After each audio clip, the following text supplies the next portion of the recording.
بسم اللہ الرحمن الرحیم۔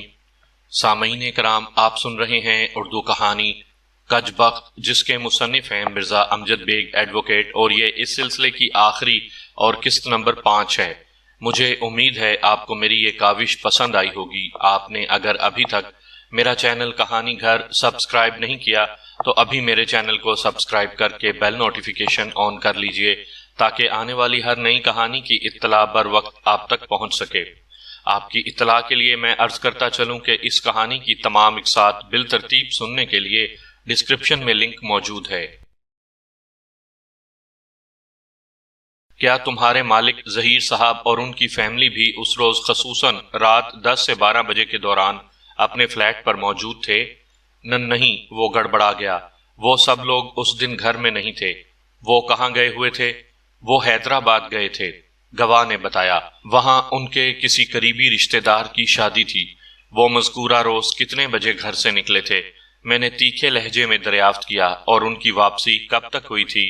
عبد الکریم نے جواب دیا، وہ 8 جنوری کی رات 8 بجے گھر سے روانہ ہوئے تھے اور اگلے روز یعنی 9 جنوری کی دوپہر میں واپس آئے تھے۔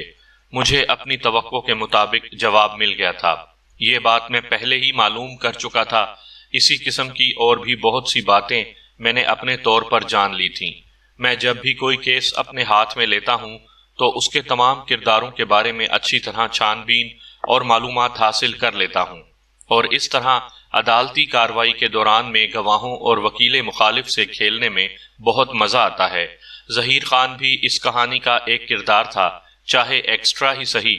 اس لیے میں نے اس کے معمولات خصوصاً 8 اور 13 جنوری کی مصروفیات کے بارے میں تفصیلی معلومات حاصل کر لی تھیں جو اب کام آ رہی تھیں۔ میں نے جج کی طرف دیکھتے ہوئے درخواست کی، جناب اعلیٰ، استغاثہ کے گواہ تو تقریباً نمٹ ہی چکے ہیں، البتہ مشکور حسین کا معاملہ ابھی تک کھٹائی میں پڑا ہوا ہے۔ آئندہ پیشی پر ملزم کا بیان اور پھر اس پر جرا بھی ہونا ہے۔ سر دست میں معزز عدالت کی اجازت سے اس کیس کے انکوائری آفیسر سے چند سوالات کرنا چاہتا ہوں۔ میں نے کٹہرے میں کھڑے تفتیشی آفیسر کی طرف دیکھتے ہوئے کہا، آئیو صاحب، جب آپ ظہیر خان کی اطلاع پر موقع واردات پر پہنچے تو سب سے پہلے آپ نے کون سا کام کیا؟ وہ پر اعتماد لہجے میں گویا ہوا، جائے وقوع کا جائزہ لینے کے لیے مقتولہ کے فلیٹ کے اندر پہنچنا ضروری تھا اور اس کے لیے فلیٹ کا دروازہ توڑنا ضروری تھا۔ چنانچہ ہم نے سب سے پہلا کام یہ کیا کہ مقتولہ کے فلیٹ کے دروازے کا تالا توڑ ڈالا۔ تالا ٹوٹنے کے بعد دروازہ کھل گیا ہوگا، میں نے پرسوچ انداز میں کہا، پھر پوچھا، آئیو صاحب، جب آپ مقتولہ کے فلیٹ میں داخل ہوئے تو آپ کی گھڑی میں کیا بجا تھا؟ وہ 10:30 اور 11 بجے کے درمیان کا کوئی وقت تھا۔ دن کے یا رات کے؟ میں نے پوچھا۔ ظاہر ہے رات کے، اس نے بیزار لہجے میں جواب دیا۔ آئیو صاحب، میں نے اپنے مقصد کی طرف آتے ہوئے سوال کیا، 13 جنوری کی رات جب آپ 10:30 11 بجے مقتولہ کے فلیٹ کا تالا توڑ کر فلیٹ کے اندر داخل ہوئے تو سب سے پہلے آپ کو کیا نظر آیا؟ کچھ بھی نہیں، وہ سادگی سے بولا۔ کیوں کچھ بھی کیوں نہیں؟ میں نے سوال کیا۔ اس نے جواب دیا، آدھی رات کو ایک بند فلیٹ کے اندر اندھیرے میں کیا نظر آ سکتا ہے؟ میں نے سب سے پہلے فلیٹ کی لائٹس آن کروائیں، پھر ہم فلیٹ کا اندرونی جائزہ لینے لگے۔ Here is my point, Your Honor، میں نے اپنی فائلوں پر ہاتھ مارتے ہوئے تیز آواز میں کہا۔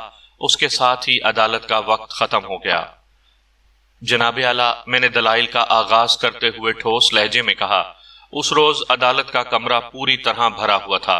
کچھ افراد کو میں نے خاص طور پر مدعو کیا تھا، جن کا ذکر آگے چل کر ہوگا۔ یہ مقدمہ اپنے اختتامی مراحل میں داخل ہو چکا تھا۔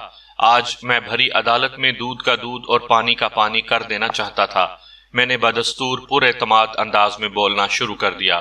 مقتولہ عالیہ رحمان سے مجھے دلی ہمدردی ہے، اگرچہ وہ اب اس دنیا میں باقی نہیں رہی، تاہم موت کے گھاٹ اتارنے سے پہلے بھی اس کی زندگی تلخیوں اور تنہائیوں سے عبارت رہی ہے۔ معزز عدالت کے ریکارڈ پر ہر بات کی تفصیل موجود ہے۔ میں ایک لمحے کو سانس لینے کی خاطر رکا، پھر سلسلہ دلائل جاری رکھتے ہوئے کہا، جناب اعلیٰ، مقتولہ سے ہزار ہمدردی رکھنے کے باوجود میں یہی کہوں گا کہ اس کی موت میں میرے موکل کا ہاتھ ہرگز نہیں ہے۔ ملزم بالکل بے گناہ ہے، اسے ایک سوچی سمجھی سازش کے تحت اس مقدمے میں پھنسایا گیا ہے۔ میں نے ذرا رک کر وکیل استغاثہ کو دیکھا، پھر بات کو آگے بڑھاتے ہوئے بولنا شروع کر دیا۔ جناب اعلیٰ، میں اپنی بات کو دلائل سے ثابت کرنے کی کوشش کرتا ہوں۔ استغاثہ بے شمار خامیوں اور کمزوریوں کا پلندہ معلوم ہوتا ہے، بلکہ اگر اسے جھوٹ کا پلندہ کہا جائے تو بے جا نہ ہوگا۔ میرے ان ریمارکس پر وکیل استغاثہ نے کچا کھا جانے والی نظروں سے مجھے دیکھا۔ میں نے اپنا کام جاری و ساری رکھتے ہوئے کہا، جناب اعلیٰ، استغاثہ کے اکثر گواہوں کا بیان مبنی بر دروغ ہے، جس سے استغاثہ کی میرے موکل سے کھلی مگر بے سبب دشمنی جھلکتی ہے۔ استغاثہ کی گواہ اور مقتولہ کی ماسی عزیزہ کو لے لیجئے۔ میں نے ذرا سا توقف کیا، پھر بولنا شروع کیا۔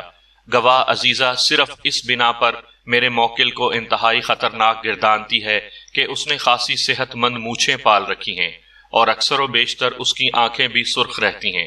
کسی شخص کے مجرم ہونے کا یہ معیار مضحکہ خیز اور ناقابل یقین ہے۔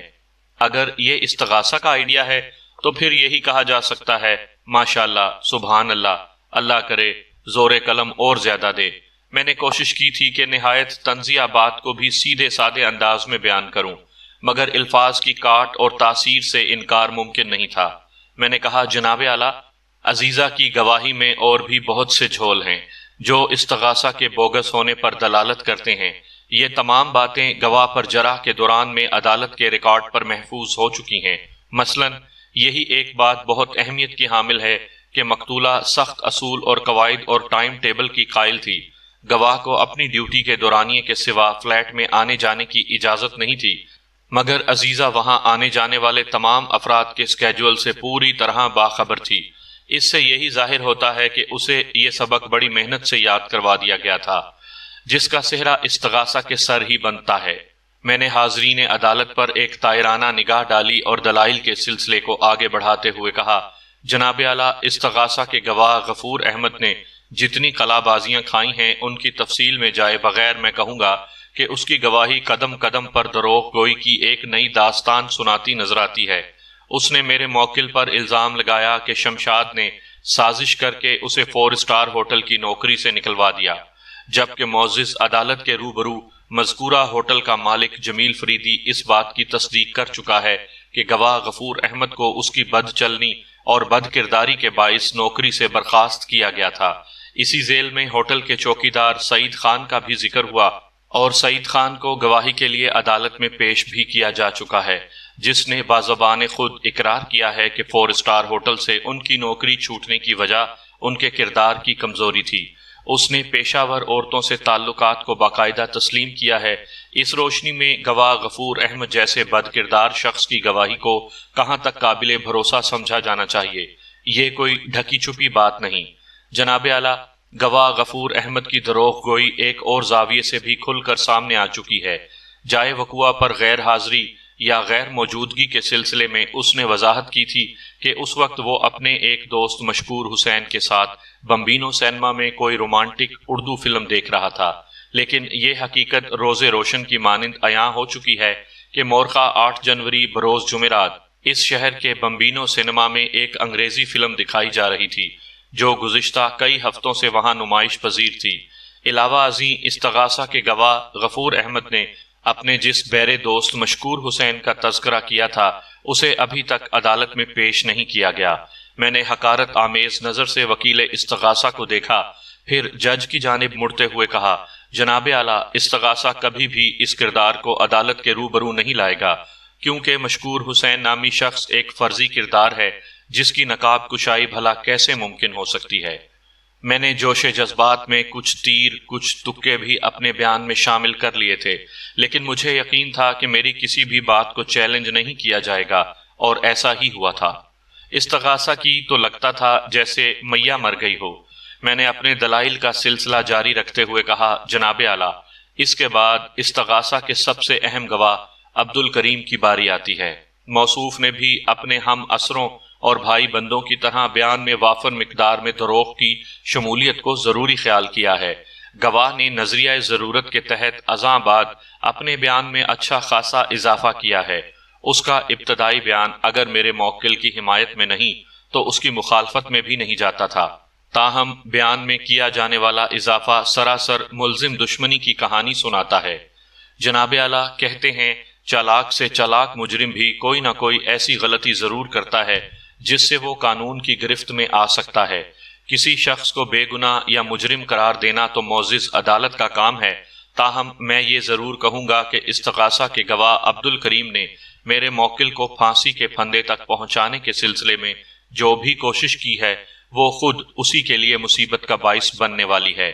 میں نے وکیل استغاثہ کی جانب تپانے والی نظر سے دیکھا اور اپنے دلائل کو آگے بڑھاتے ہوئے کہا، جناب اعلیٰ، استغاثہ کا گواہ عبدالکریم اس بات کا اقرار کر چکا ہے کہ وہ زیادہ سے زیادہ 5 منٹ تک مقتولہ کے فلیٹ کے اندر موجود رہا تھا اور پھر واپس آ کر اس نے بڑی تفصیل سے بتایا تھا کہ وہاں عالیہ رحمان ایک کرسی پر بندھی مردہ حالت میں موجود ہے اور فلیٹ کے تمام کمروں کا سامان الٹ کر رکھ دیا گیا ہے، جس سے یہ ظاہر ہوتا ہے کہ وہاں ڈکیتی کی واردات کی گئی ہے۔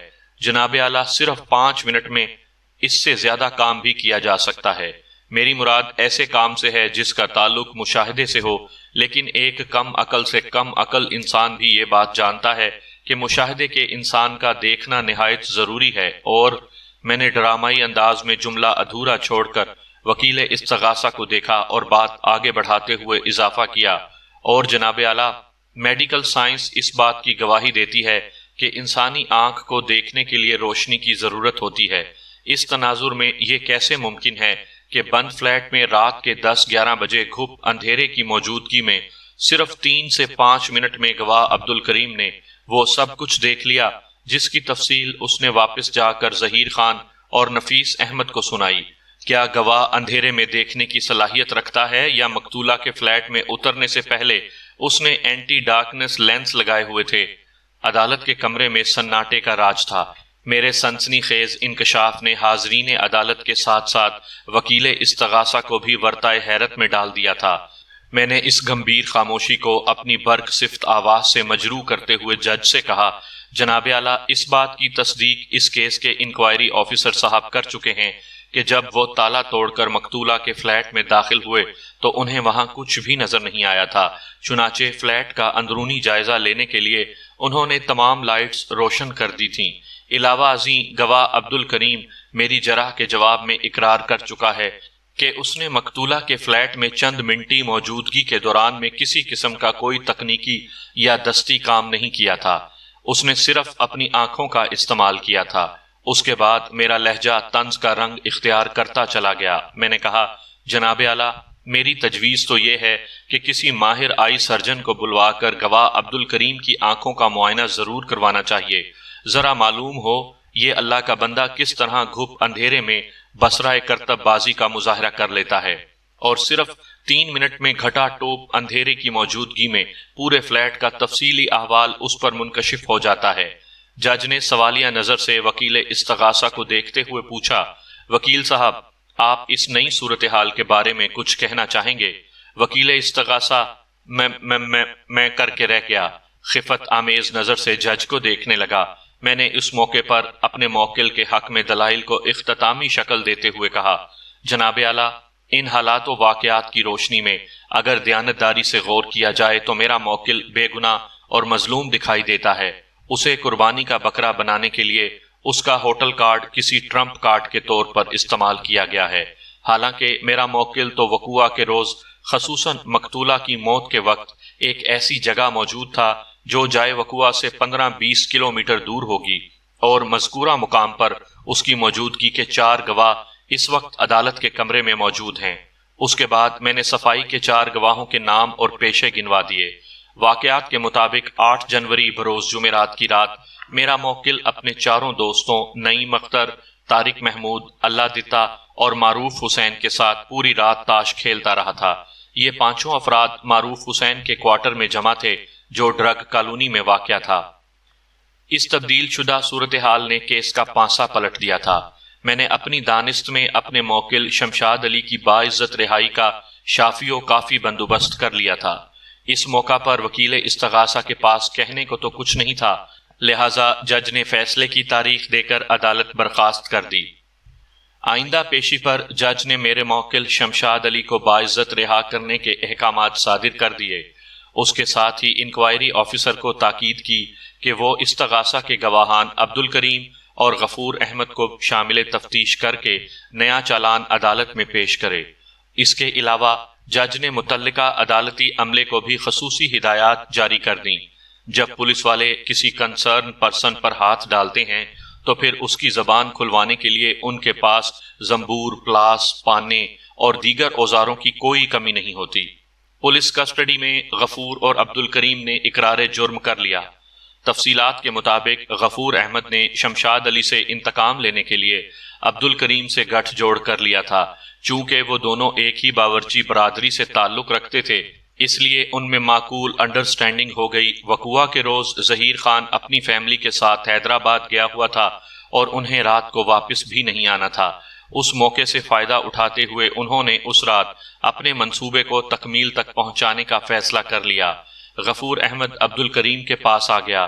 پھر جب مقتولہ عالیہ رحمان اپنے معمول کے مطابق رات 10 بجے گاڑی لے کر فلیٹ سے نکلی تو اس سے فائدہ اٹھا کر عبد الکریم نے ونڈو سسٹم کے ذریعے غفور کو مقتولہ کے فلیٹ میں پہنچا دیا اور وہ وہاں چھپ کر مقتولہ کی واپسی کا انتظار کرنے لگا۔